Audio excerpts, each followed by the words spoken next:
جماعت کے جید عالم دین اور شعلہ بیان مقرر فضیلۃ الشیخ عبدالعظیم مدنی حفظہ اللہ کو آواز دی جائے۔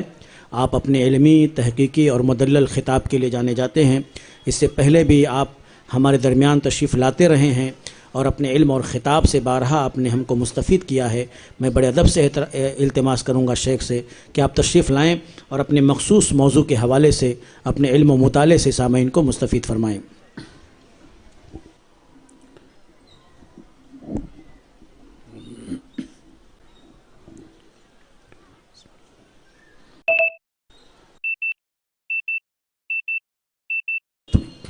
إن الحمد لله نحمده ونستعينه ونستغفره ونعوذ بالله من شرور أنفسنا وأعمالنا من يهده الله فلا مضل له ومن يضلل فلا هادي له وأشهد أن لا إله إلا الله وحده لا شريك له وأشهد أن محمدا عبده ورسوله أما بعد فإن خير الحديث كتاب الله وخير الهدي هدي محمد صلى الله عليه وسلم وشر الأمور محدثاتها وكل محدثة بدعة وكل بدعة ضلالة وكل ضلالة في النار. أعوذ بالله السميع العليم من الشيطان الرجيم من همزه ونفخه ونفثه. ومن يعمل من الصالحات من ذكر أو أنثى وهو مؤمن فلنحيينه حياة طيبة ولنجزينهم أجرهم بأحسن ما كانوا يعملون. اس اجلاس کے معزز صدر فضیلت الشیخ مولانا عبدالسلام سلفی صاحب حفظہ اللہ، امیر صوبائی جمعیت الحدیث ممبئی، بھیونڈی کی ضلعی جمعیت الحدیث کے محترم ذمہ داران اور مجلس میں موجود علماء کرام، معزز شرکاء اجلاس اور پردہ نشین خواتین اسلام، آج کے اس اجلاس میں مجھے خواتین کی تعلیم و تربیت کے حوالے سے موضوع دیا گیا ہے اور اس موضوع پر مجھے آپ کے سامنے روشنی ڈالنی ہے بحمد اللہ کہ آج ہمارے اس اجلاس میں خواتین کی خاطر خواہ تعداد موجود ہے۔ میں اپنی ماؤں بہنوں سے درخواست کروں گا، گزارش کروں گا کہ ہر عالم کی تقریر غور سے سننے کی کوشش کریں اور یہاں سے وہ زیادہ سفر لے جائیں اور وہ توشہ لے جائیں جو آپ کی قبر کی منزل تک پہنچنے میں، آخرت کے سفر کو کامیاب بنانے میں بڑا کردار ادا کرتا ہے۔ میں نے اپنی گفتگو کو شروع کرتے ہوئے قرآن مجید کی سورۃ النحل کی ایک آیت پڑھی جس میں اللہ تبارک و تعالیٰ نے فرمایا وَمَن يَعْمَلْ مِنَ الصَّالِحَاتِ مِن ذَكَرٍ أَوْ أُنثَىٰ، جو کوئی بھی نیک عمل کرے چاہے مرد ہو کہ عورت، وَهُوَ مُؤْمِن، اور وہ اس حال میں کہ وہ مومن ہو، فَلَنُحْيِيَنَّهُ حَيَاةً طَيِّبَةً، ایسے شخص کو ہم بڑی اچھی زندگی نصیب کریں گے، وَلَنَجْزِيَنَّهُمْ أَجْرَهُمْ بِأَحْسَنِ مَا كَانُوا يَعْمَلُونَ، اور جو حسن عمل وہ کرتے رہے ان کا بہترین صلہ ہم انہیں ضرور بضرور دیں گے۔ حضرات دیکھیے، یہ مسلمہ حقیقت ہے کہ دین اسلام کی تعلیمات کا مخاطب جیسے مرد ہے، بالکل ویسے ہی اسلامی تعلیمات کی مخاطب عورت بھی ہے۔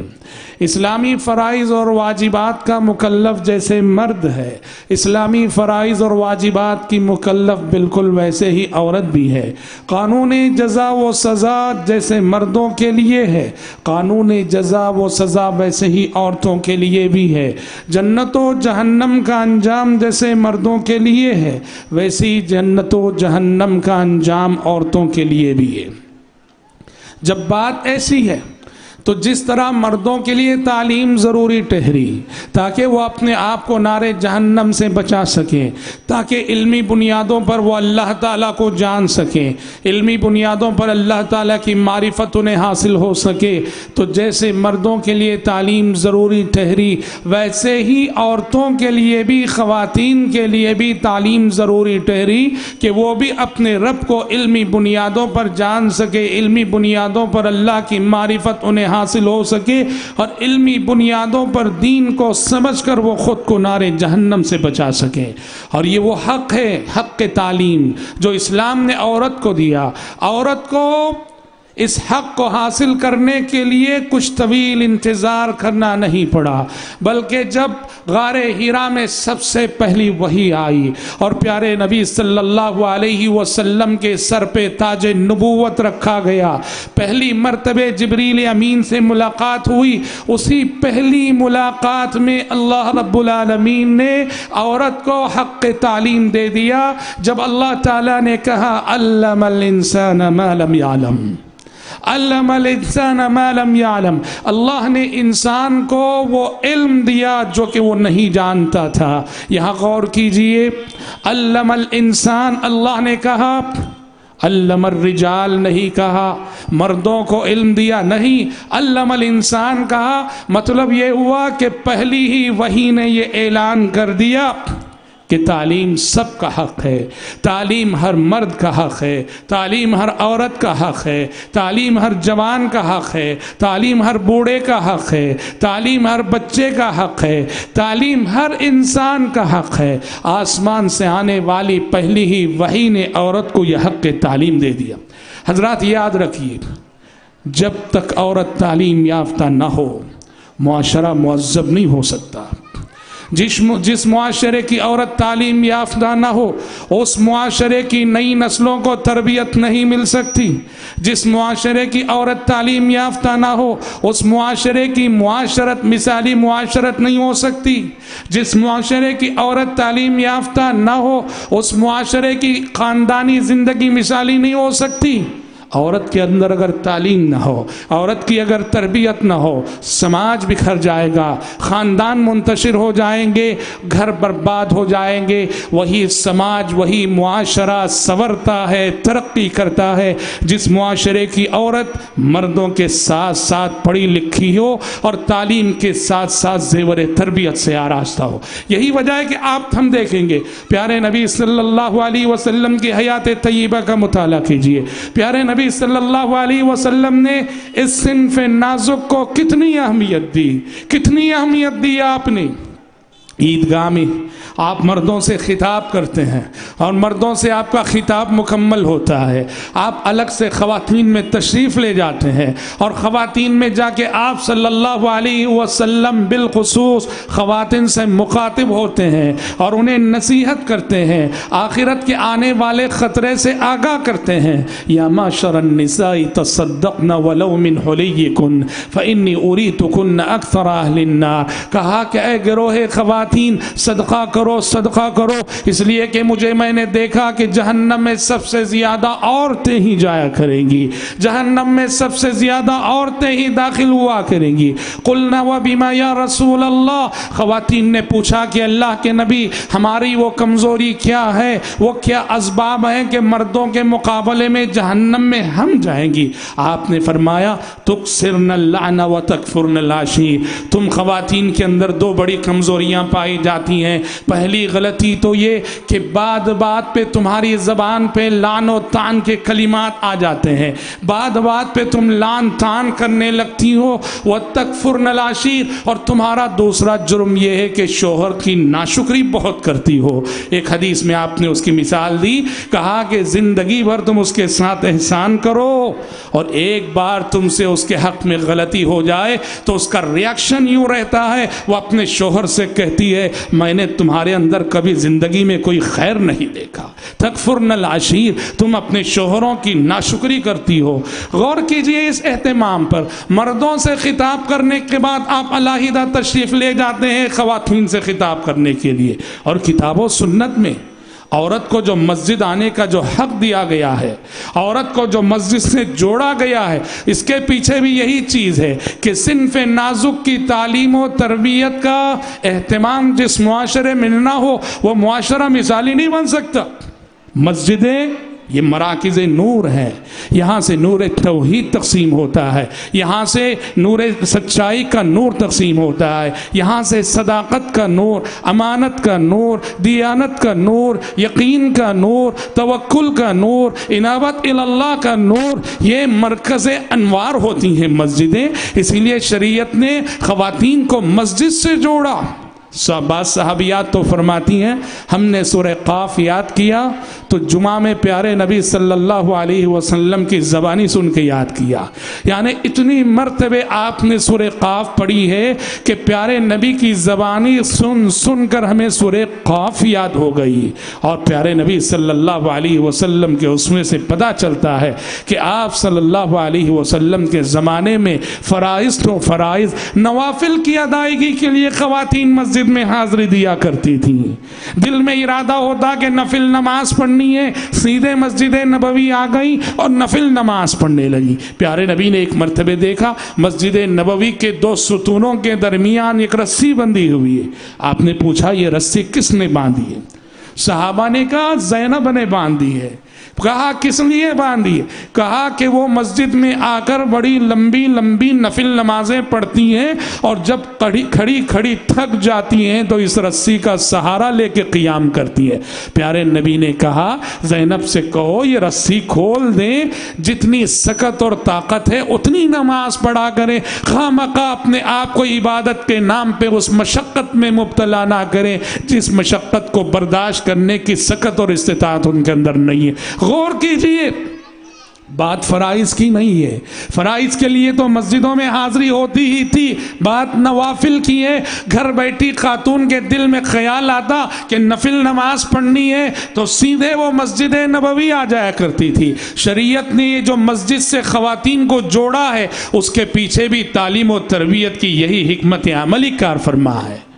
اور پیارے نبی صلی اللہ علیہ وسلم کی خدمت میں ایک مرتبہ خواتین کا گروہ آیا اور آ کر اس نے شکایت کی اور شکوہ بجا تھا، کہنے لگی یا رسول اللہ غلبنا الرجال، کہنے لگی کہ اللہ کے نبی مرد ہم پر غالب آ گئے، آپ کے قریب رہنے والے مرد، آپ سے استفادہ کرنے والے مرد، آپ کی حدیثیں سننے والے مرد، آپ کی مجلسوں کا فیض پانے والے مرد، ہمیں آپ تک رسائی حاصل ہوتی ہی نہیں، آپ تک پہنچنے کا موقع ملتا ہی نہیں، ہمیں بھی حق دیا جائے۔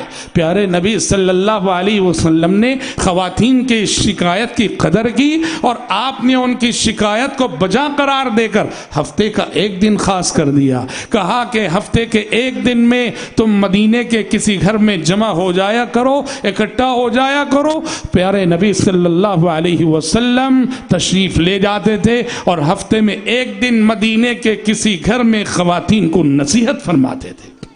خواتین کے ان جذبات کا اتنا لحاظ رکھا گیا، آسمان سے آنے والی وحی نے، رب العالمین نے خواتین کے اندر جب کبھی کوئی جذبہ علم نظر آیا، جذبہ تعلیم نظر آیا، جذبہ عمل نظر آیا، رب العالمین نے اس جذبے کی اتنی قدر کی۔ جب ایک مرتبہ حضرت ام سلمہ رضی اللہ عنہا نے اور دوسری بعض صحابیات نے ایک سوال کیا پیارے نبی سے، کہا کہ اللہ کے نبی کیا بات ہے؟ قرآن مجید میں آسمان سے آنے والی وحی جب بھی خطاب کرتی ہے تو مردوں ہی سے خطاب کرتی ہے، یا ایھا الذین آمنوا، یا ایھا الذین آمنوا، اے ایمان لانے والے، اے ایمان لانے والو، اے ایمان لانے والو۔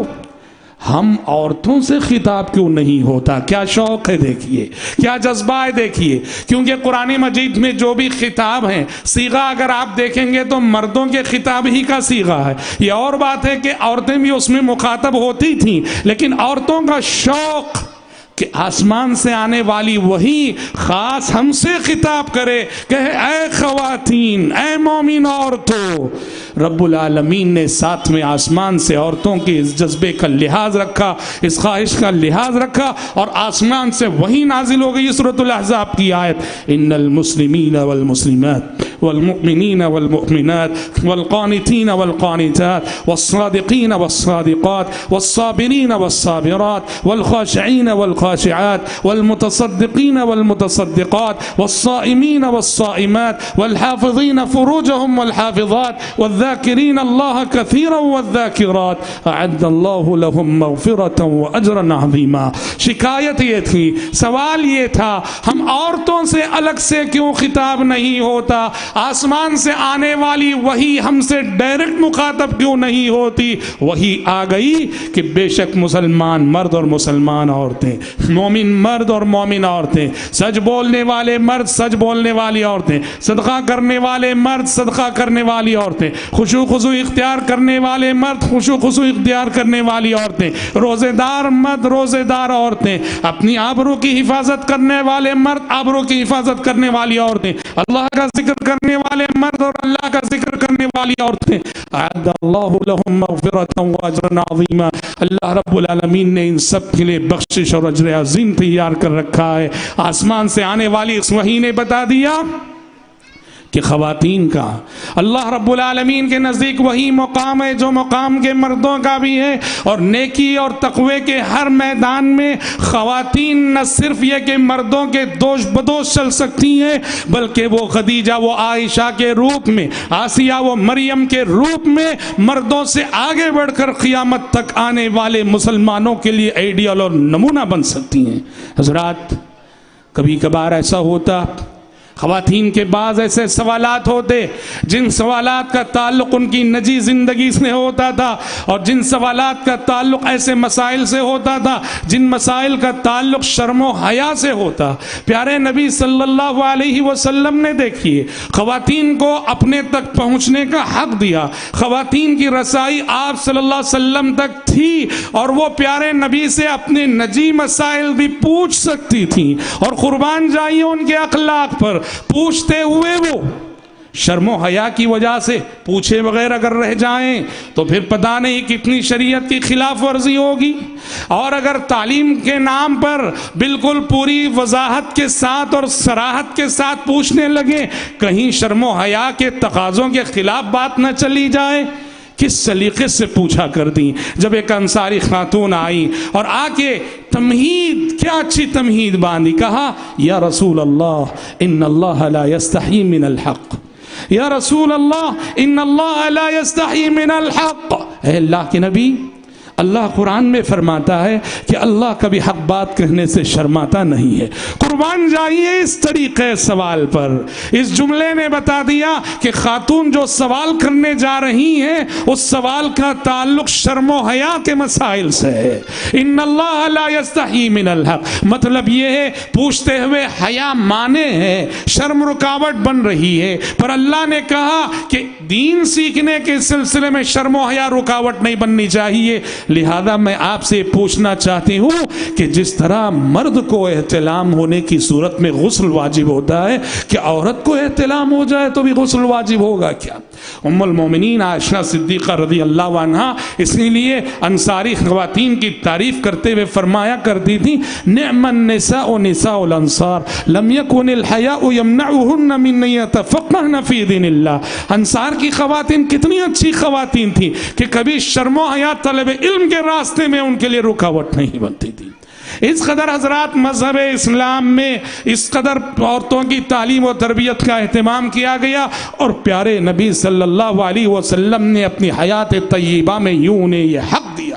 حق تو یہ ہے، وہ دور دیکھو غلامی کا دور تھا، عورت کے گلے میں اگر غلامی کا طوق پڑ جائے تو اسے لونڈی کہا جاتا تھا۔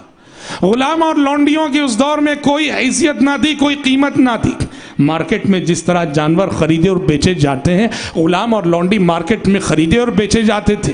لونڈی کہنے کے ساتھ ہی سوائے خدمت کے کوئی اور تصور نہیں آتا، اس سے خدمت لینا ہے، اس سے کام لینا ہے۔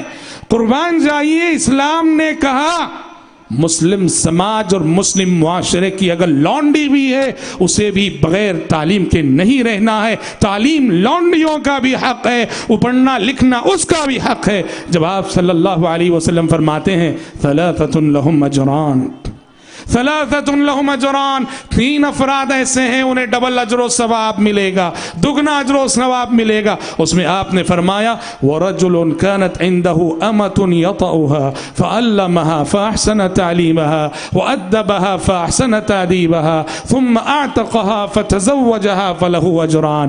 ایک شخص جس کے ماتحت لونڈی تھی، جس سے وہ کام لیا کرتا تھا، خدمت لیا کرتا تھا، اس لونڈی سے اس نے صرف خدمت نہیں نہیں لی، اس کو زیور تعلیم و تربیت سے آراستہ کیا، اسے علم سکھایا، اسے ادب سکھایا، اسے اخلاق سکھائے، پھر اسے آزاد کیا اور آزاد کر کے خود اس سے نکاح کر لیا، ایسے شخص کے لیے بھی اللہ رب العالمین کے پاس ڈبل اجر و ثواب ہے۔ قربان جائیے، لونڈی خدمت کے سوا دنیا کوئی اور تصور نہیں رکھتی تھی۔ شریعت نے کہا کہ تعلیم لونڈیوں کا بھی حق ہے، لکھنا پڑھنا لونڈیوں کا بھی حق ہے، انہیں بھی پڑھنے کا حق دینا چاہیے، سیکھنے کا حق دینا چاہیے۔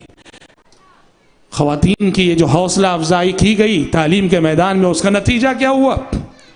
اس کا نتیجہ یہ ہوا کہ اللہ اکبر، عہد نبوت میں، عہد صحابہ میں، عہد تابعین میں ایسی ایسی خواتین پیدا ہوئیں، شریعت کا اتنا گہرا علم رکھنے والی خواتین، کتاب و سنت پہ گہری نظر رکھنے والی خواتین، اور حد تو یہ ہے ایسی خواتین علماء صحابہ سے چیلنج کرنے والی خواتین۔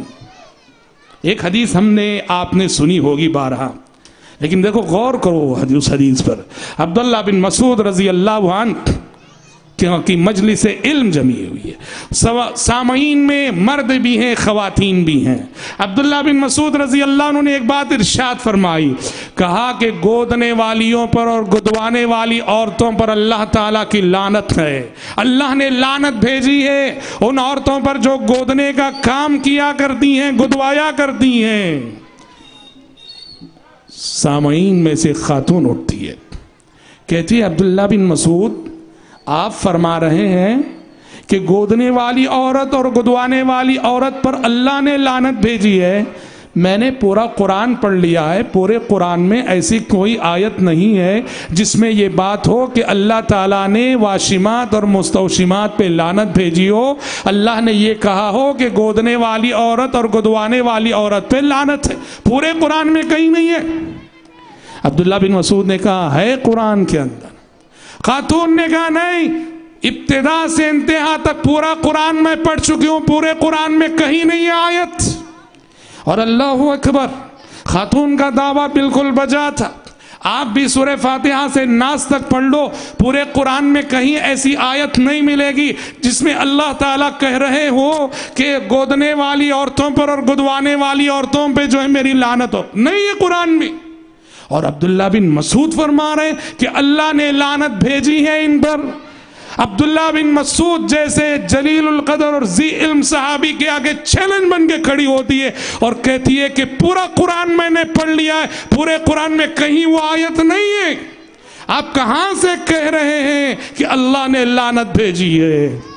عبداللہ بن مسعود رضی اللہ عنہ نے کہا، ان کی سوچ دیکھیے، کہا کہ مائی یہ بتاؤ اللہ کے نبی صلی اللہ علیہ وسلم نے بھیجی ہے کہ نہیں؟ کہا کہ ہاں حدیث میں تو ہے، پیارے نبی صلی اللہ علیہ وسلم نے تو لعنت بھیجی ہے۔ کہا اور قرآن میں تمہیں یہ آیت ملتی ہے کہ نہیں؟ وَمَا آتَاكُمُ الرَّسُولُ فَخُذُوهُ وَمَا نَهَاكُمْ عَنْهُ فَانْتَهُوا، اللہ کے رسول صلی اللہ علیہ وسلم جو تمہیں دے دیں، جو کرنے کا حکم دے وہ کرو، وہ لے لو، اور جس چیز سے منع کرے اس سے رک جاؤ۔ کہا کہ ہاں یہ آیت ملتی ہے۔ کہا کہ پیارے نبی کی لعنت کو اگر اس آیت کی روشنی میں دیکھا جائے تو گویا وہ صرف پیارے نبی کی لعنت نہ ہوئی، اللہ رب العالمین کی لعنت ہوئی۔ اللہ اکبر، دونوں کی بات اپنی جگہ بجا تھی۔ عبداللہ بن مسعود رضی اللہ عنہ کی فہم و فراست بھی بجا تھی جو بڑی ہی دور اندیشی پہ مبنی تھی، اور خاتون کا کہنا بھی بجا تھا کہ پورا قرآن میں نے پڑھ لیا، ایسی کوئی آیت مجھے نظر نہیں آتی۔ یہ کوئی معمولی واقعہ نہیں۔ عبداللہ بن مسعود بڑے ذی علم صحابی ہیں، علماء صحابہ میں ان کا شمار ہوتا ہے، اور پورے مجمع عام میں ایک عورت کھڑی ہو اور چیلنج کرے اس عالم صحابی سے، اسے اپنے علم پہ کتنا اعتماد تھا، کتنی گہری نظر تھی کتاب اللہ۔ یہ احسان ہے عورت پر مذہب اسلام کا، یہ احسان ہے عورت پر مذہب اسلام کا، یہ تعلیمی بیداری اسلام کی وجہ سے، اسلام نے یہ تعلیمی بیداری پیدا کی خواتین میں۔ وقت چونکہ مختصر ہے حضرات، تربیت کی بات اگر ہم کہیں، آج میں اپنی گفتگو کو سمیٹتے ہوئے ہمارے ساتھی مولانا یاسر صاحب جو سعودی عرب سے تشریف لائے ہیں، میں چاہتا ہوں کہ زیادہ ان کو وقت دوں۔ حضرات، تربیت کی اگر بات کریں موجودہ دور میں خواتین کے حوالے سے، تربیت کی بہت ویسے اسلامی تعلیم کا تصور یہ ہے کہ تربیت کو تعلیم سے اور تعلیم کو تربیت سے جدا نہیں کیا جا سکتا. یہ دونوں باتیں لازم و ملزوم ہیں. آج مسئلہ یہ والدین لاڑ کے نام پہ، پیار کے نام پہ، محبت کے نام پہ اپنے بچوں کو اور خصوصاً بچیوں کو پوری آزادی دے دیتے ہیں. ان کی ہر خواہش پوری کرنا، ان کا ہر مطالبہ پورا کرنا، ان کی ہر ارمان پوری کرنا ماں باپ اپنا فرض سمجھتے ہیں، قطع نظر اس سے کہ ان کی ارمان وہ جائز ہو کہ ناجائز. افسوس ہے والدین کا رویہ اولاد کے سلسلے میں آج جس طرح غیر ذمہ دارانہ ہوا جا رہا ہے. لاڑ اور پیار کے نام پہ والدین اپنی آنکھوں سے دیکھ رہے ہیں اولاد بگڑ رہی ہے، لیکن افسوس ہوتا کوئی آ کے ہم سے کہتا ہے میں نے آپ کے بیٹے کو فلاں غلط جگہ دیکھا، میں نے آپ کی بیٹی کو فلاں غلط جگہ دیکھا، ہم اس کا شکر ادا نہیں کرتے، الٹا ہم اس پہ برس پڑتے ہیں کہ تم ہم پہ ہماری عزت و آبرو پہ حملہ کر رہے ہو، جھوٹے الزامات لگا رہے ہو. اور بعد میں خون کے آنسو روتے ہیں ماں باپ جب یہی اولاد خاندان کی عزت و آبرو کو چوراہوں پہ نیلام کرتی ہے تو گھروں میں بیٹھ کے خون کے آنسو روتے ہیں. اولاد کے بگڑنے سے پہلے انہیں سنبھال لو، اولاد کی تربیت کی فکر کرو. اولاد تبھی نعمت بنے گی جب ان کی صالح تربیت آپ کرو گے. آپ اپنی بیٹی سے محمد الرسول اللہ صلی اللہ علیہ وسلم کی جو محبت فاطمہ الزہرا سے تھی اس سے زیادہ آپ محبت نہیں کر سکتے. حضرت فاطمہ رضی اللہ عنہ جن کے سلسلے میں پیارے نبی نے کہا فاطمہ بضعۃ منی یریبنی ما ارابہ ویؤذینی ما آذا، فاطمہ یہ میرے وجود کا ایک حصہ ہے، میں الگ اور فاطمہ الگ نہیں، وہ میرے وجود کا حصہ ہے. فاطمہ کا دکھ میرا دکھ ہے، فاطمہ کا رنج میرا رنج ہے، فاطمہ کا غم میرا غم ہے. اور ایسے نبی جنہوں نے اپنی بیٹی کو اس قدر چاہا، بیٹی آتی ہے اور اپنے ہاتھ میں پڑے ہوئے چھالے دکھاتی ہے، ابا جان چکی پیس پیس کر اپنے گھر میں محنت کر کر کے ہاتھوں میں چھالے پڑ چکے ہیں، پتہ چلا کہ آپ کے پاس کچھ غلام آئے ہیں، ایک غلام دے دیجئے کہ کچھ راحت مل جائے.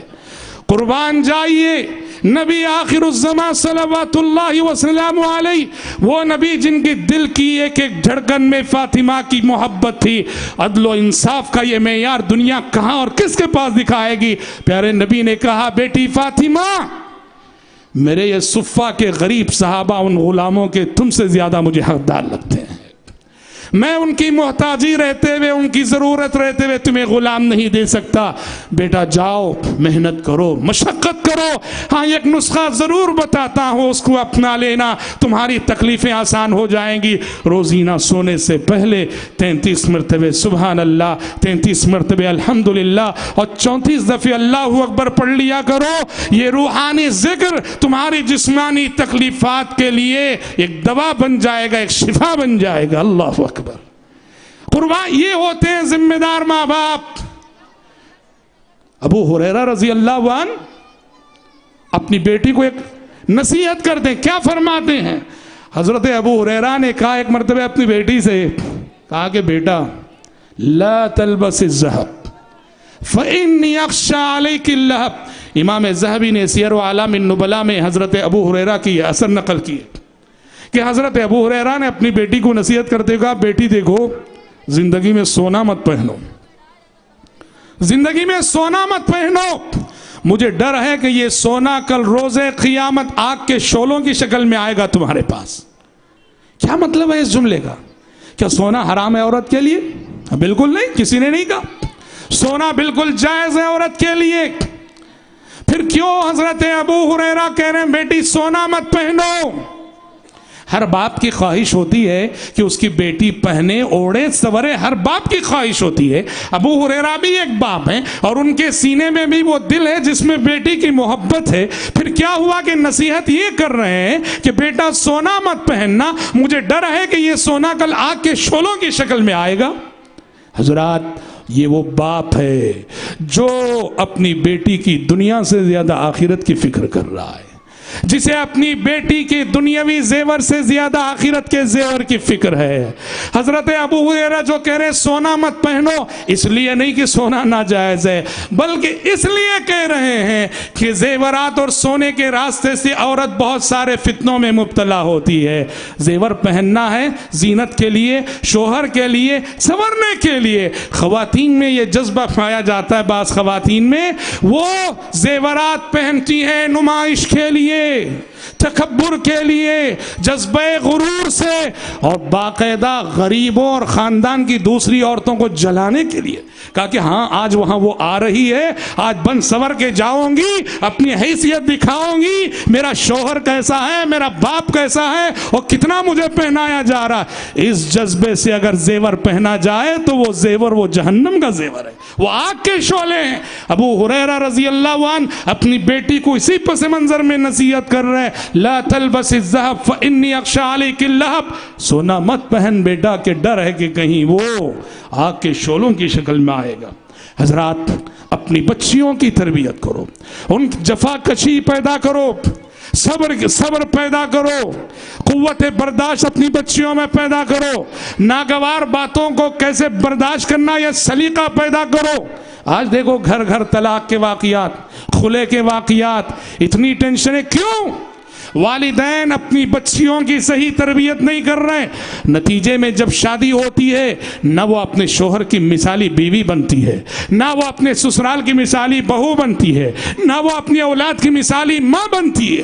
اپنی بچیوں کی ماں باپ اچھی اور مثالی تربیت کریں گے تو پھر وہ جہاں جائے گی شوہر کے لیے مثالی بیوی بنے گی، سسرال کے لیے مثالی بہو بنے گی، بچوں کے لیے مثالی ماں بنے گی۔ جو بھی ناگوار باتیں ہوتی ہیں، خلاف مزاج اور خلاف طبیعت واقعات ہوتے ہیں، برداشت کرے گی، حکمت سے انہیں جھیلے گی، حکمت سے مسائل کو حل کرے گی۔ ماں باپ کی تربیت نہ ہونے کا نتیجہ ہے آج گھروں میں طلاق اور خلے اور خاندانی اختلافات کی بہتات ہے۔